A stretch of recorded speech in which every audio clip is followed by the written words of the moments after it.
The message wasn't meant for me. Her phone lit up across the table, face down, a muffled vibration against the wood. A single word pushed through the preview window. Tonight. She didn't notice. She was laughing, distracted, sipping her wine too quickly. I studied her mouth as if I could see the lie forming before she spoke it. Nothing in me moved. Not my eyes, not my hands. Stillness was the only thing I trusted.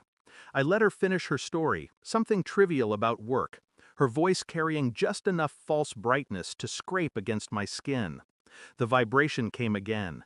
A second message. I can't wait. Her laughter continued. She never reached for the phone. I watched her, and in that moment I understood. What I loved had been hollowed out, quietly, when I wasn't looking. Later, in the bathroom, I held the phone in my palm. The lock was no match for me. She had grown careless or arrogant. Both taste the same. The thread was long, too long. Words written in a language lovers invent, private, urgent, careless in their intimacy. I scrolled. The sickness spread with each line. They had been meeting for months. Hotels, midday escapes disguised as errands. A rhythm of betrayal disguised as routine.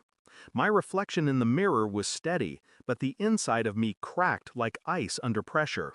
No accusations left my lips. No shouts. That would have given her power. Instead, I slid the phone back, screen dark, as if I had never touched it. At dinner, she reached across the table and smiled. My hand stayed perfectly still. The next weeks belonged to silence. Silence is a weapon sharper than rage. I documented everything. Phone records, bank statements, locations. I let her continue, unaware, while I traced every step of her deception. There is a ritual in patience. I carried it out like prayer. Waiting for her excuses, her sudden late nights, the lies rehearsed and brittle. I nodded. I kissed her cheek when she returned, her skin smelling faintly of someone else's cologne. Inside, I recorded it all. Every inconsistency, every detail. When she left for yoga, I followed. My car idled blocks away, headlights off, while she slipped into another man's apartment. His silhouette filled the doorway, confident, practiced. I stayed there, breathing evenly, memorizing the time. She never knew. The DNA test came back on a Tuesday, a simple envelope, clinical, unfeeling. I opened it at the kitchen counter, the same counter where she once leaned against me and promised forever. The words were clear. The child wasn't mine. I sat in silence, my pulse low, my breathing measured. Shock didn't come, only confirmation. That night, I laid the envelope on the table. She came home late, hair tousled, voice rushed. "What's this?" she asked. Her hands shook before she even opened it. I didn't move. Her eyes scanned the page. Her face drained. The silence stretched. She reached for words, excuses, something to soften the blow. None came. I simply asked, "Whose is he?" The question was enough. I didn't shout. I didn't strike. My calm terrified her more than violence ever could. I stood, took my coat, and slid a folder across the table. Inside were photographs, phone records, proof layered upon proof. A map of her lies.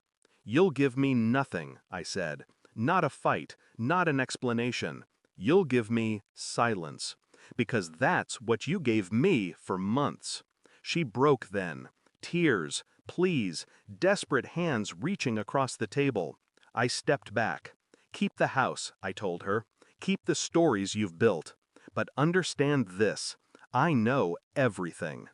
The door closed behind me with the precision of a final judgment. The night air was colder than I expected. It steadied me. I walked without destination, the city swallowing me whole. My body was weightless, emptied of hope, filled only with clarity. She would wake tomorrow in the ruins she created. Every corner of that house would whisper back her own betrayal. She would know I had left not in anger, but in power. No confrontation could have hurt her more. I had given her silence, the purest revenge. And as I kept walking, one truth settled into me like stone. She had taken everything, but she would never take my control again. Thanks for watching. Don't forget to like, share, and comment.